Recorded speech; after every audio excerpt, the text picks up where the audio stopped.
Welcome to White Space. How big is the universe's largest known galaxy really? Put this on in the background, close your eyes if you want, and let the story carry you. Let's begin.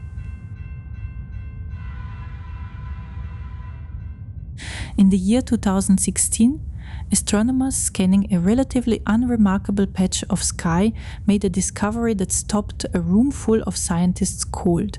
Buried inside a galaxy called NGC 1600, a dim elliptical smear of ancient light, some 200 million light years away, sat a black hole so disproportionately massive that it violated almost every model researchers had built over the previous 2 decades. The galaxy itself was ordinary. Average size, modest star population. The kind of place you'd pass over without a second thought. But its center contained a black hole weighing 17 billion solar masses. Not at the heart of a giant galactic cluster, not lurking inside a titan of a galaxy that had spent billions of years cannibalizing its neighbors. Just sitting there, quietly, in a galaxy that had no right to contain such a thing. That discovery did not just challenge current models of black hole growth, it forced scientists to ask a far more uncomfortable question. What else are we wrong about? What other monsters are hiding inside structures that look ordinary from the outside? The universe, it turns out, is far less orderly than we assumed, and its inhabitants, the true giants, are stranger, larger, and more violent than anything we had prepared ourselves to find. To understand why NGC 1600 caused such a stir, we first need to understand what black holes actually are, where they come from, and why their sizes are supposed to follow certain rules. Astronomers currently recognize 3 distinct categories, and they span a range so extreme that comparing the smallest to the largest is like comparing a grain of sand to the entire Sahara Desert. The first category is also the most exotic, primordial black holes. These hypothetical objects, if they exist, formed not from dying stars but from the universe itself, in the first fractions of a second after the Big Bang. The early cosmos was not smooth, it was turbulent, seething, uneven in density, where pockets of matter were compressed tightly enough, faster than the surrounding material could expand away. They may have collapsed directly into black holes before a single star had ever ignited.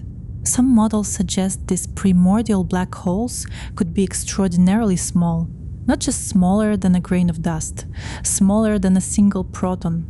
Objects with the mass of a mountain compressed into a space far teenier than an atom. They have never been directly observed. But they remain one of the leading candidates for dark matter, that invisible gravity-casting substance that makes up roughly a quarter of everything in the cosmos, but has never been caught by a single instrument. If primordial black holes exist in sufficient numbers, they might be drifting through our galaxy right now, passing through solid rock without leaving a trace, too small to detect, too old to count. The second category, stellar mass black holes, is far better understood, because we can watch the process that creates them. When a massive star, one with at least 20 to 40 times the mass of our Sun, reaches the end of its fuel supply, the equilibrium that kept it stable for millions of years collapses in an instant. The outward pressure of nuclear fusion can no longer resist the inward pull of gravity. The core implodes. The outer layers rebound in a catastrophic explosion, a supernova bright enough to temporarily outshine entire galaxies. What remains at the center depends on how much mass was involved. For the heaviest progenitors, the result is a black hole, a point of infinite density wrapped in a gravitational field so intense that even light cannot climb out. There is a second pathway as well. Neutron stars, the dense city-sized remnants of slightly less massive stellar explosions, can accumulate material from a companion star through a process called accretion. Gas falls inward, piling onto the neutron star until its mass crosses a threshold beyond which no known force can provide support. At that moment, the neutron star collapses silently into a black hole, not with a bang, but with a vanishing. One moment a star, the next nothing visible at all. The third category is where the universe reveals its true appetite, supermassive black holes. These objects anchor the centers of most large galaxies, and their masses range from hundreds of thousands to tens of billions of solar masses. Our own galaxy, the Milky Way, hosts one at its center. It is called Sagittarius A star, and it weighs approximately 4 million solar masses.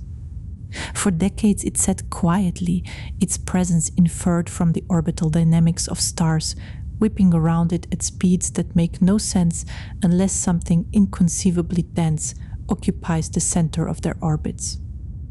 Then in 2022, the Event Horizon Telescope collaboration released the first direct image of Sagittarius A star, a glowing ring of superheated gas with a dark shadow at its heart, exactly as general relativity predicted. The image was decades in the making. It required synchronizing 8 radio observatories spread across 4 continents, effectively creating an Earth-sized telescope capable of resolving detail equivalent to reading a newspaper on the surface of the Moon from a distance of 10,000 kilometers. That image confirmed something fundamental. Black holes are not just mathematical abstractions. They occupy real space. They warp the fabric of reality around them, and they are far more common than anyone once suspected. The supermassive black hole at the center of galaxy TON 618 carries a mass of 66 billion suns. Let that number settle for a moment. The entire Milky Way, with its hundreds of billions of stars, would fit inside the event horizon of that black hole with room to spare. TON 618 is a quasar, an active galactic nucleus so energetically luminous that it outshines its entire host galaxy by factors that defy ordinary description.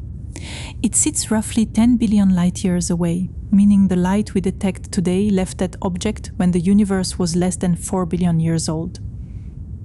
We are not seeing it as it is. We are seeing it as it was, consuming material at a rate that would make the entire output of our sun seem like a birthday candle. What became of TON 618 in the 10 billion years since that light departed is something we cannot know. Perhaps it has quieted, perhaps it continues to grow. The universe keeps its secrets across distances that time itself cannot bridge. But the black hole anomaly in NGC 1600 raised different and more immediately troubling questions.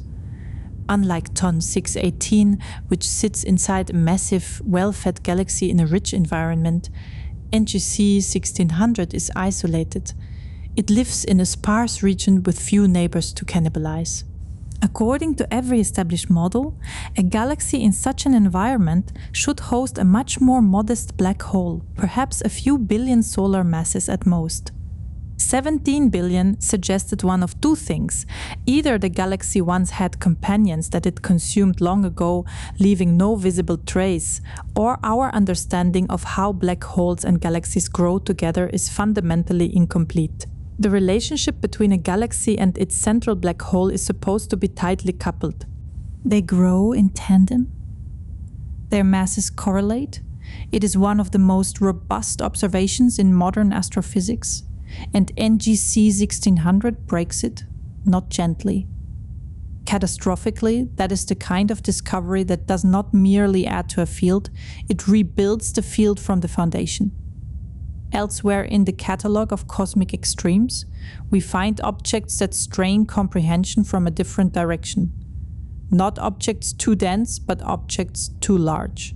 Among stars, the records have shifted repeatedly as telescopes improved and surveys deepened. For years, the red supergiant Canis Majoris held the title of largest known star by radius, a bloated, unstable colossus of expelled gas and dust in the constellation. Canis Major, roughly 1.4 billion kilometers across, If placed at the center of our solar system, it would engulf everything out to the orbit of Saturn. Then measurements were refined, estimates dropped. The crown passed to other candidates. Mu Cephei, the garnet star, claimed a similar scale, its deep crimson surface visible to the naked eye on clear nights as a faintly orange point near the heart of Cepheus. Astronomers watching these stars do not merely study physics, they observe cosmic mortality at the most spectacular scale the universe provides. But even these giants exist within a category defined by extremity. Hypergiants are not merely large stars. They sit at the very boundary of what stellar physics permits. Their luminosities can exceed 1,000,000 times that of the Sun. Their stellar winds, the streams of charged particles bleeding off their surfaces, carry away mass at rates that would strip our entire Sun in a few thousand years. A hypergiant's lifespan is measured not in billions of years, but in mere millions, sometimes just a few. They burn so furiously that they exhaust their fuel before they have time to develop the sedate middle age that a star like our Sun can sustain for 10 billion years. They are simultaneously the most magnificent and most ephemeral stars the universe produces. Perhaps 10 to 20 of them exist in the entire Milky Way. They are so rare that cataloging them involves years of observation, careful spectroscopic analysis, and sometimes decades of debate about whether a given object truly qualifies. The mass that defines a hypergiant also brings it close to a theoretical boundary called the Eddington limit, the point at which radiation pressure from a star's own luminosity is powerful enough to blow its outer layers away. Beyond this limit, a star cannot accrete more mass. It simply expels it. This creates a ceiling on stellar mass that theorists have long argued should be around 150 solar masses. Yet observations have repeatedly found stars that appear to exceed this boundary. The star R136A1 in the Tarantula Nebula, a furious stellar nursery in the Large Magellanic Cloud, a satellite galaxy of the Milky Way, carries an estimated mass somewhere between 150 and 250 solar masses, making it the heaviest known star in the observable universe. It is not the largest in volume, that distinction belongs to other objects, but in mass, the fundamental currency of stellar physics, it stands alone. The Tarantula Nebula that hosts R136A1 is itself a record holder of a different kind. Formally designated NGC 2070, it spans roughly 1,000 light-years and sits approximately 163,000 light-years away in the southern sky. The name comes not from any eight-legged creature, but from the visual resemblance of the nebula's sweeping gas filaments to the legs of a tarantula, with the dense central star cluster forming the spider's compact body. If the Tarantula Nebula were as close to us as the Orion Nebula, the nearest large stellar nursery to Earth, it would cast shadows on the ground at night. It would be among the most spectacular objects in our sky, visible without any instrument whatsoever, a glowing swirl spanning dozens of degrees across the darkness. As the most luminous nebula in our local group of galaxies, the Tarantula is not merely large. It is the most productive stellar factory we can observe in reasonable proximity. New stars ignite there constantly, some living for only a few million years before exploding in supernovae that inject fresh shock waves into the surrounding gas, triggering yet another generation of stellar births. The whole structure is a self-reinforcing engine of creation and destruction, cycling material through generations of stars on timescales that dwarf human civilization by a factor of 1,000,000. Within the Tarantula, the star cluster R136 contains some of the most extreme objects known to science. Not just R136A1, but an entire population of stars with masses exceeding 100 solar masses, densely packed into a region just a few light-years across. The ultraviolet radiation pouring from these objects is so intense that it ionizes hydrogen across hundreds of light-years, causing the surrounding gas to glow in the distinctive red emission lines that make nebulae so visually dramatic in photographs.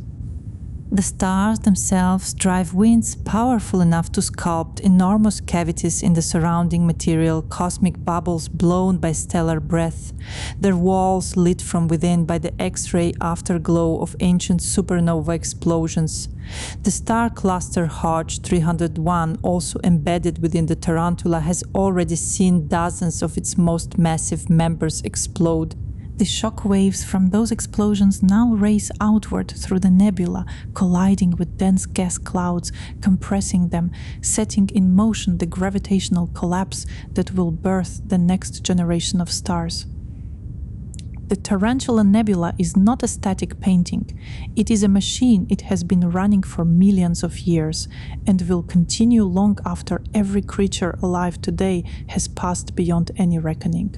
To really confront what a black hole is not merely as an abstraction, but as an object embedded in space, imagine approaching one, not the supermassive variety anchoring the center of a galaxy, but a more modest stellar mass black hole of perhaps 20 solar masses. From a great distance it is invisible.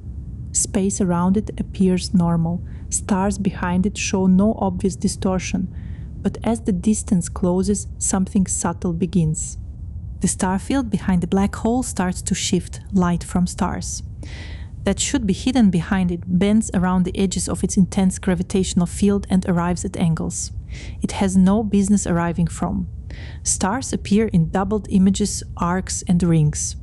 The black hole's gravity is acting as a lens, a gravitational lens refracting the entire background universe into strange geometry. This is not science fiction. It is a direct observational technique astronomers use today to detect objects that emit no light of their own, because the lensing signature they leave in the background sky is unmistakable. Closer still, and the distortion intensifies. The black region in front of you is no longer a point. It has grown into a sphere not because the black hole itself is spherical in any conventional sense, but because its event horizon, the mathematical boundary of no return, encloses a finite volume.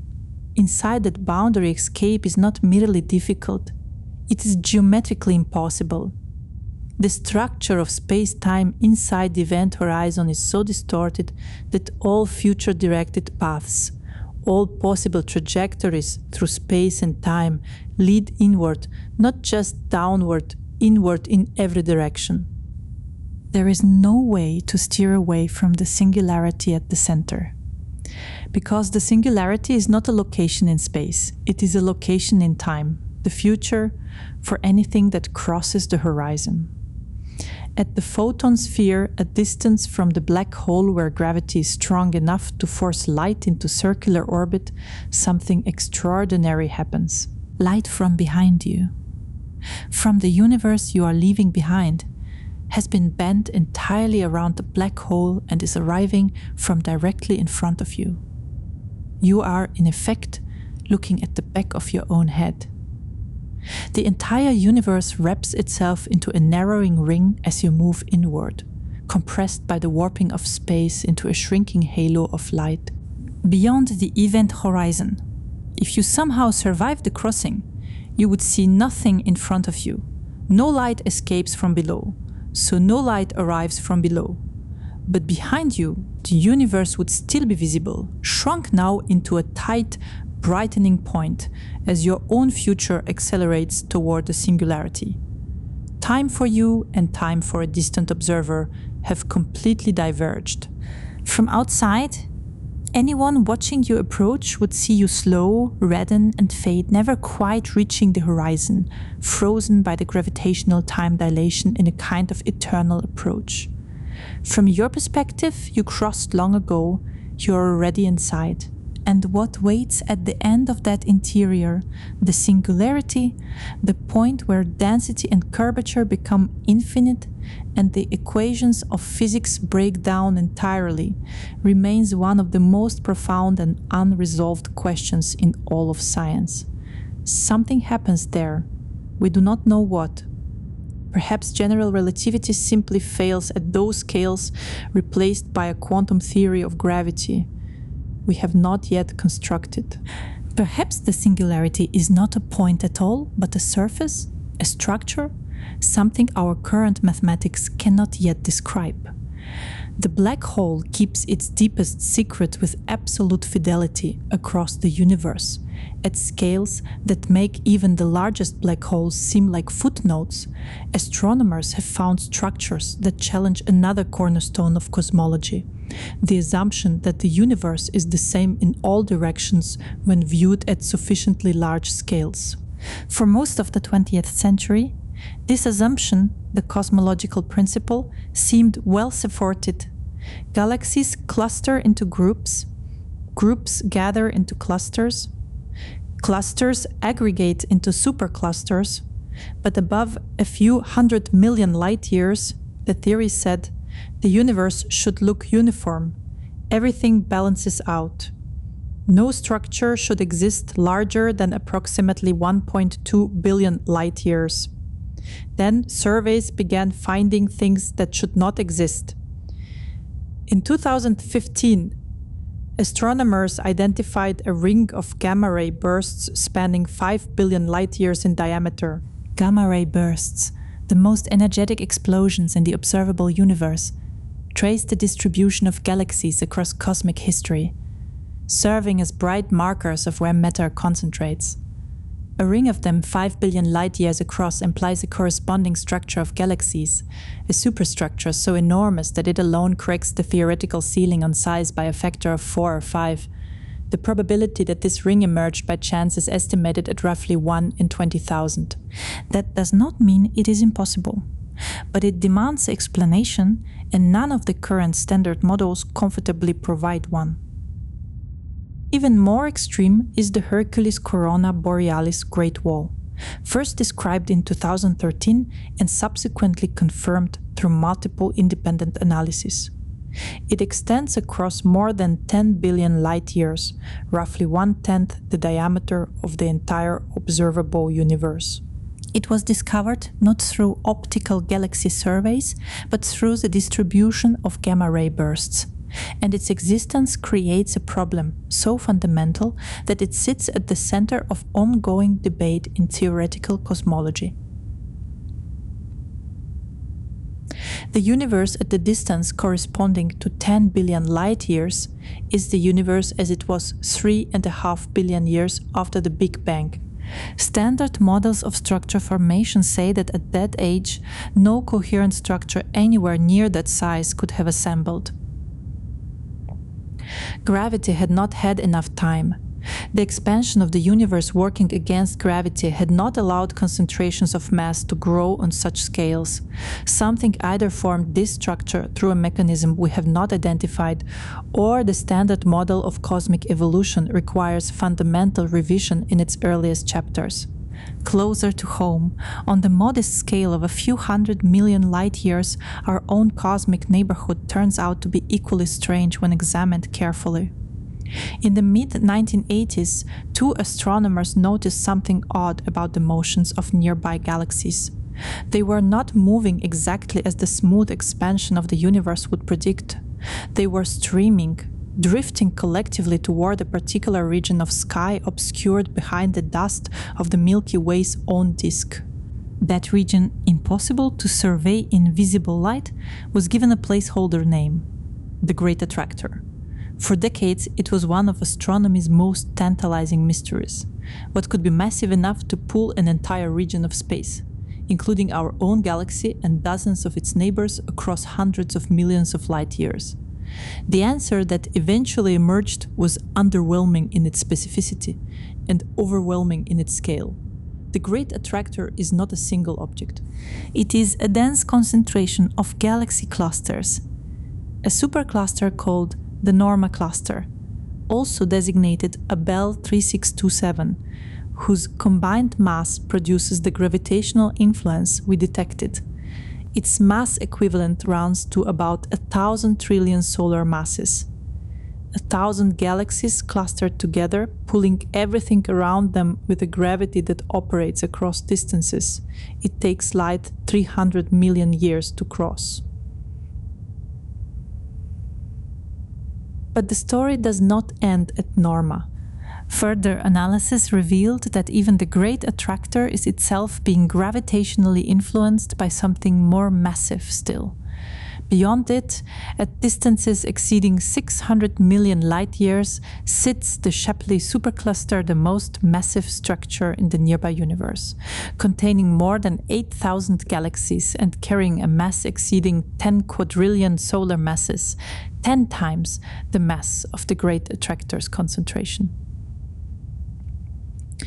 The Milky Way is not merely falling toward the Great Attractor. The entire local region, Great Attractor and all, is falling toward Shapley. These motions are slow in human terms, millions of years per step. But in the context of cosmic time, the rearrangement of our neighborhood is already well underway. Our local supercluster, Laniakea, was mapped in detail only in 2014, when a team led by Brent Tully used the bulk motions of thousands of galaxies to trace the boundaries of our gravitational basin of attraction. Laniakea contains approximately 100,000 galaxies, including the Milky Way, Andromeda, and the Virgo cluster, spread across a volume roughly 500 million light-years across. It is a staggering object to contemplate, but it is not isolated. Beyond its boundaries, other superclusters, Perseus, Pisces, Coma, Horologium, define the terrain of the cosmic neighborhood. Together they form part of the web. The cosmic web, the largest confirmed single galaxies, occupy a different category from these structural giants. They are not superclusters. They are individual island universes, collections of stars, gas, dust, and dark matter, bound together by gravity into a coherent object. The Milky Way, by galactic standards, is neither large nor small. Its disk spans roughly 100,000 light-years. It contains perhaps 2 to 400 billion stars. It has been growing for the last 13 billion years, absorbing dwarf galaxies, accreting gas from the cosmic filaments around it, slowly building toward the modestly impressive object it is today. But by the standards of the largest known galaxies, it is a minor player. IC 1101, sitting at the center of a rich galaxy cluster called Abell 2029, roughly a billion light-years from Earth, is roughly 6 million light-years across, 60 times the diameter of the Milky Way. Its mass is estimated at 100 trillion solar masses. It is almost entirely composed of old red stars, a galaxy that has long since exhausted the gas needed to form new generations. What growth it achieves now comes not from in-house production, but from absorbing smaller neighbors that wander too close to its gravitational domain. It is a cosmic patriarch, vast, ancient, no longer building, only accumulating. If IC 1101 occupied the Milky Way's position in the local group, it would swallow the Magellanic Clouds, both of them without a pause. It would extend well past Andromeda. It would absorb the Triangle Galaxy and most of the other satellite galaxies in our local region before its edges even approached the next significant gravitational system. And yet, even IC 1101 has been surpassed. The galaxy UGC 9555, a radio galaxy in the direction of the constellation Camelopardalis, approximately 820 million light-years away, stretches to a diameter exceeding 8 million light-years. Its mass, difficult to measure precisely from our distance and viewing angle, is estimated in the range of 70 trillion solar masses. Like IC 111, it reached this scale through relentless merger activity, absorbing smaller galaxies across billions of years of history. Radio galaxies of this size are among the rarest objects in the observable universe, and their extreme dimensions remain incompletely explained. The standard processes that build massive galaxies do not obviously account for objects this large. Something in their environment, their history, or their physics has allowed them to exceed the growth that models predict. The largest known radio galaxy, the current record holder, is Alcyoneus, announced to the scientific community in 2020 dawn. It spans 16.3 million light-years from one extremity of its radio-emitting lobes to the other. To put that number in perspective, the entire Milky Way, disk and halo combined, fits into Alcyoneus more than 150 times over. It sits roughly 3 billion light-years from Earth, and its discovery was made possible by the LOFAR telescope network, an array of 20,000 radio antennas spread across 52 stations throughout Europe, functioning together as a single instrument with extraordinary sensitivity to faint, low-frequency radio emissions. What revealed Alcyoneus was not its stellar content, but its radio lobes, vast clouds of plasma and magnetic field driven outward from the central supermassive black hole as relativistic jets. These jets travel at speeds approaching the speed of light, carrying material from the galaxy's core outward into intergalactic space until they decelerate and spread into the enormous glowing lobes that give the galaxy its record-breaking dimensions. What makes Alcyoneus unusual and genuinely puzzling is that by conventional measures its black hole, its stellar mass, and its jet power are all entirely ordinary. Nothing in its internal properties obviously predicts it should be 10 times larger than the second largest known radio galaxy. Its environment must play a role. Perhaps the intergalactic medium around it is unusually sparse, offering less resistance to the expanding lobes. Perhaps it has existed and been active for longer than typical radio galaxies, giving its jets more time to propagate. The research team that discovered it noted that it appears to still be growing, that those enormous lobes are not a record from the past, but the current state that will continue to change. Future generations of astronomers will look at Alcyoneus and see something larger still. Giant radio galaxies as a class are thought to represent the elderly end of the radio galaxy population, objects that have been active long enough for their jets to propagate to extreme distances. This implies there should be many more of them than we currently catalog, because our detection methods favor bright, compact sources over faint, extended ones. As surveys improve, the population of known giant radio galaxies is expected to grow substantially. Each new discovery refines our understanding of how long supermassive black holes remain active and how the energy they release shapes the intergalactic environment across cosmic time. At the opposite extreme of the size spectrum, some of the most scientifically interesting worlds in the universe are objects small enough to call themselves planets, but located in environments so extreme that their very existence defies easy explanation. The exoplanet Tau-I 2219b circles its star in a period of just 16 hours. 16 hours from one year to the next. It is a gas giant, a hot Jupiter in the extreme, on an orbit so close to its host star that the stellar surface is visible from the planet, not as a distant point of light, but as a wall of fire filling half the sky. The day-side temperature approaches 3,200 degrees Celsius.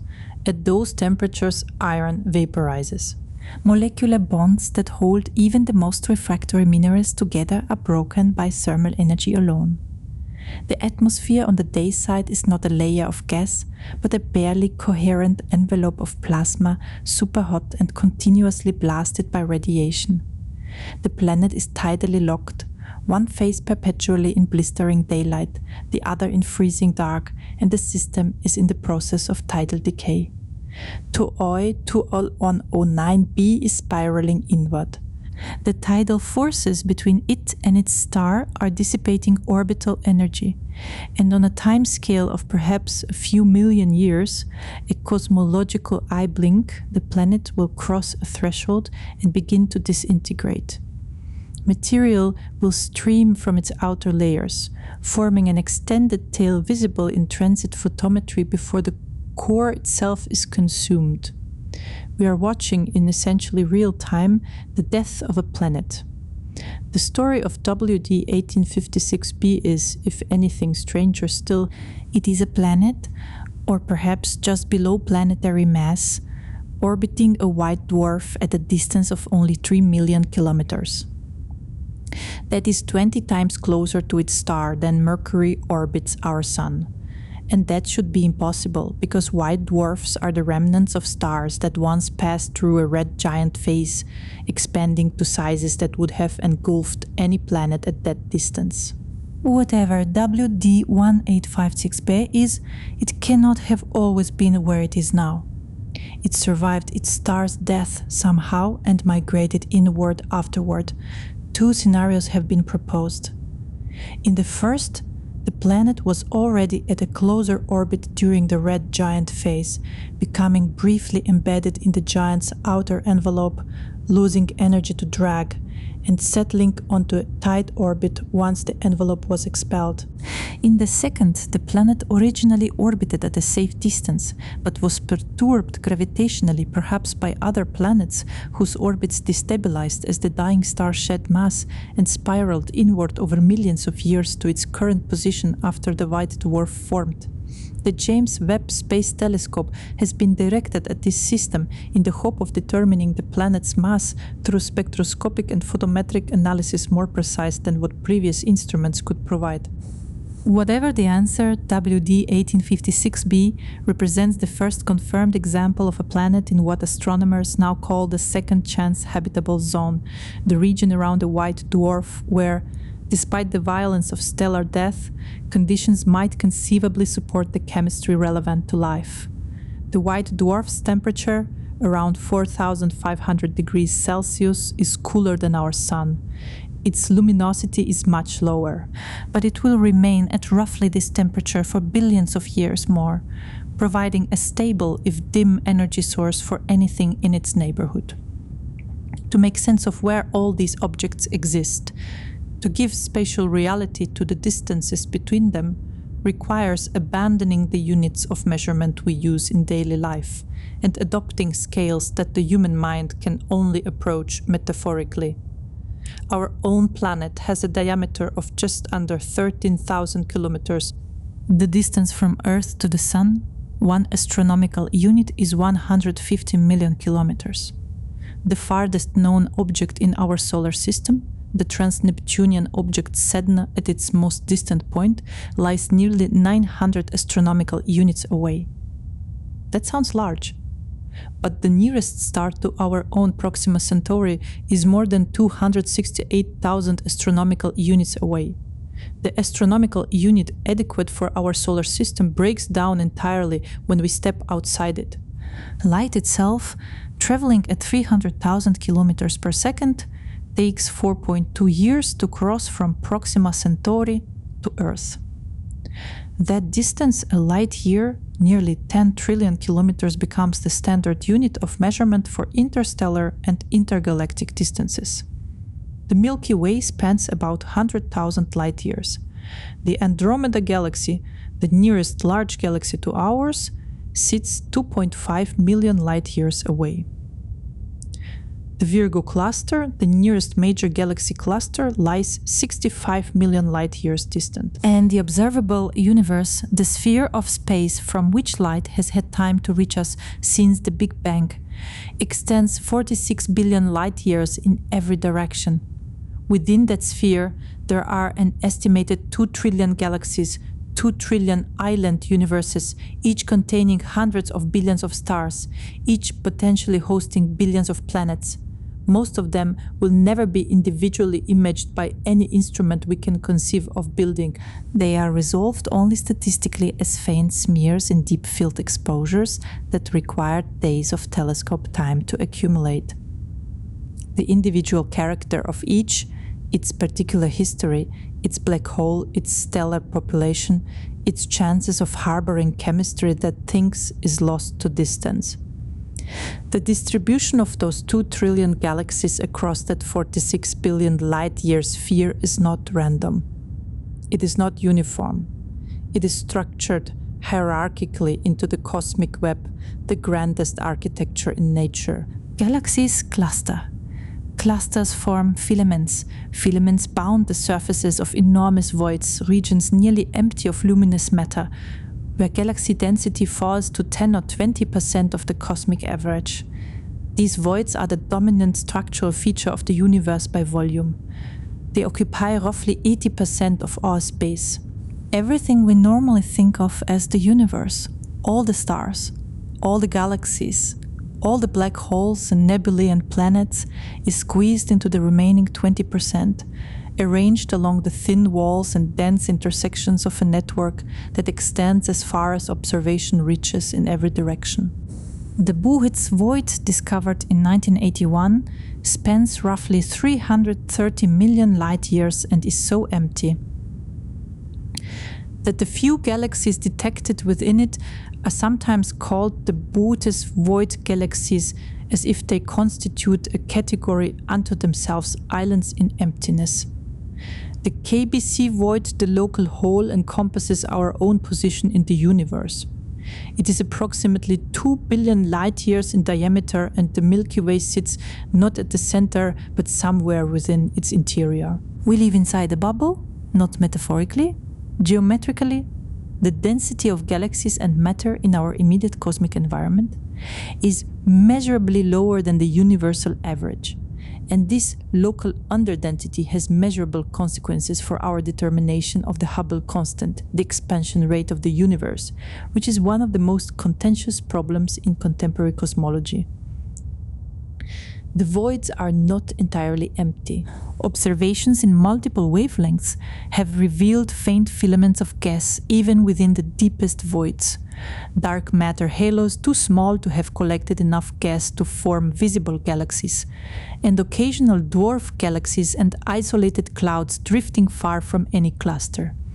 What they are not is truly void in the absolute sense. Complete emptiness is not a physical state the universe achieves. Even quantum mechanics forbids it. The vacuum seethes with virtual particles and energy. But at the scales relevant to cosmic structure, voids are as close to nothing as anything in the observable universe gets, ancient, undisturbed regions where the small density fluctuations of the early universe remained small while the rest of the cosmos built mountains. The Millennium simulation, first run in 2005 using cosmological parameters from the WMAP satellite survey of the cosmic microwave background, reproduced the cosmic web with remarkable fidelity. Starting from nearly uniform conditions 13.8 billion years ago, the simulation grew structure through gravitational attraction, dark matter halo formation, gas cooling and star formation, until it matched the observed distribution of galaxies in redshift surveys. The resulting simulated universe looks, at large scales, indistinguishable from maps of the real one. The same filaments, the same voids, the same dense intersections where clusters accumulate. This success of the simulation does not mean we understand everything. Dark matter was required as the gravitational scaffold. Without it, structures do not form fast enough or in the right configurations. Dark energy was required to account for the accelerating expansion at late times. Together, dark matter and dark energy constitute roughly 95% of everything, leaving ordinary matter, everything that has ever been seen, measured or touched, as a thin frosting on a cake we cannot taste or identify. And within this framework of approximate success, the anomalies accumulate. The Hercules Corona Borealis Great Wall remains unexplained. The KBC void creates tension in the measurement of the Hubble constant. NGC 1600's black hole is 28 times more massive than models predict for a galaxy of its properties. Individual discoveries pile up like anomalous data points on a graph that the best fit line still cannot account for. Each one might be an outlier, a statistical fluctuation, an observational artifact, or each one is a signal, a message from the universe that the model needs revision in some fundamental place, that something in the first billion years was different from what we assume, that the dark components of the universe have properties that change the story we tell about them. The universe's giants, the hypergiants burning themselves to nothing in a few million years. The supermassive black holes weighing tens of billions of suns, the radio galaxies stretching 16 million light-years from lobe to lobe, the cosmic void spanning 2 billion light-years in perfect near-emptiness. The great walls of galaxies that should not exist at their recorded sizes are not merely impressive catalog entries. They are tests. Each one is a probe of the physics we have built, a measurement of how well our understanding holds at extremes we did not anticipate. And in every generation of telescopes, in every new survey, in every dataset processed by algorithms sensitive enough to detect signals too faint for any previous instrument, the universe keeps passing objects across our instruments that we did not predict and cannot immediately explain. The giants of the universe are not just large. They are informative. They carry within their peculiar sizes and locations the record of physical processes operating across distances and times so extreme that only the sky itself can serve as the laboratory. We have mapped perhaps a fraction of what is out there. We have understood perhaps a fraction of what we have mapped. And the universe, indifferent to our uncertainty, continues expanding, cooling, and building structures in the dark that we have not yet had the instruments or the time to find.